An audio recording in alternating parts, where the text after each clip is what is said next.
Para construir un futuro más sostenible, es necesario seguir apostando por la ciencia y la cultura, tal y como venimos haciendo desde hace más de 100 años.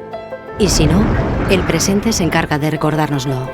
Ahora que escuchamos que muchas cosas van a cambiar, la pregunta es, ¿en qué dirección? Seguiremos siendo víctimas del populismo y la desinformación, salvo que haya personas que se animen a debatir sobre cómo cultivar el espíritu crítico de la sociedad. La apatía y el conformismo pondrán en riesgo nuestra capacidad de decisión, salvo que haya personas que propongan nuevas soluciones a nuestra forma de estar en el mundo. El miedo hacia lo desconocido acabará levantando más barreras físicas y mentales, salvo que haya personas que actúen en busca de una sociedad más justa y solidaria. El futuro de nuestra sociedad quedará en manos del azar, salvo que haya personas que, sin perder de vista el pasado, estén dispuestas a cooperar para avanzar, debatir, proponer, actuar, cooperar, avanzar desde el rigor y con compromiso.